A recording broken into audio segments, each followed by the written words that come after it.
WhatsApp থেকে কারো status নিজের ফোনের গ্যালারিতে কিভাবে সেভ করবেন। যদি আপনিও হোয়াটসঅ্যাপের কারো স্ট্যাটাসকে আপনার ফোনের গ্যালারিতে সেভ করতে চান, তাহলে আজকের এই ভিডিও দেখে খুব সহজেই আপনি কোন ধরনের অ্যাপ্লিকেশন ফোনে ইনস্টল করা ছাড়াই হোয়াটসঅ্যাপে যে কারো স্ট্যাটাসকে আপনি ফোনের গ্যালারিতে সেভ করতে পারবেন। তো এর জন্য আপনাকে সবার প্রথমে হোয়াটসঅ্যাপ থেকে ব্যাক হয়ে আসতে হবে।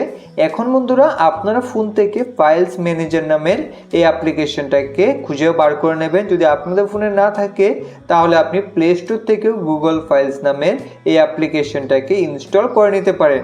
এখন অ্যাপ্লিকেশনটাকে ওপেন করার পর আপনি বাঁ দিকে এখানে থ্রি লাইন দেখতে পাবেন। এখানে থ্রি লাইনে ক্লিক করে এখন এখান থেকে আপনারা সেটিংসে ক্লিক করে দিন। সেটিংসে ক্লিক করে দেওয়ার পর এখন এখান থেকে শো হিডেন ফাইলস এই সেটিংসটাকে অন করে দেবেন।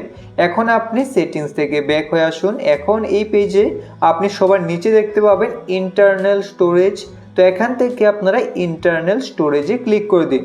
এখন আমি আপনাদের যে স্টেপসগুলো দেখাবো সেগুলো ভালোভাবে ফলো করবেন, না হলে কিন্তু আপনি হোয়াটসঅ্যাপের স্ট্যাটাসগুলোকে ডাউনলোড করতে পারবেন না। তাই একটু মন দিয়ে দেখুন। তো এখন এখান থেকে আপনারা সবার নিচে আসুন। এখানে দেখতে পাবেন অ্যান্ড্রয়েড ফোল্ডার। তো এখান থেকে অ্যান্ড্রয়েড ফোল্ডারে ক্লিক করবেন, তারপর এখান থেকে মিডিয়াতে ক্লিক করবেন।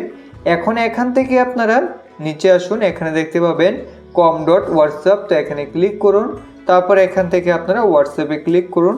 হোয়াটসঅ্যাপে ক্লিক করে দেওয়ার পর এখন বন্ধুরা নিচে এখানে দেখুন মিডিয়া রয়েছে। তো এখান থেকে আপনারা মিডিয়াতে ক্লিক করে দেবেন। মিডিয়াতে ক্লিক করে দেওয়ার পর এখন এখানে দেখতে পাবেন ডট হোয়াটস স্ট্যাটাসেস। তো এখানে ক্লিক করবেন। এখানে ক্লিক করে দেওয়ার পর আপনাদের হোয়াটসঅ্যাপের যে স্ট্যাটাসগুলো রয়েছে তা এখানে আপনি দেখতে পাবেন।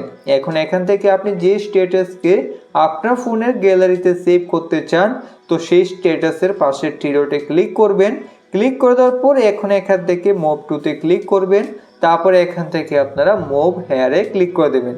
মুভ হেয়ারে ক্লিক করে দেওয়ার পরেই কিন্তু এখান থেকে স্ট্যাটাস চলে যাবে আপনার গ্যালারিতে। তো এখন আপনি ফোনের গ্যালারিকে ওপেন করলেই আপনি দেখতে পাবেন সেই স্ট্যাটাস আপনাদের ফোনের গ্যালারিতে সেভ হয়ে গেছে। তো এখানে দেখতে পাচ্ছেন সেই স্ট্যাটাস কিন্তু এখানে সেভ হয়ে গেছে। তো এইভাবেই খুব সহজে আপনি হোয়াটসঅ্যাপের যে কোনো স্ট্যাটাসকে ফোনের গ্যালারিতে সেভ করতে পারবেন।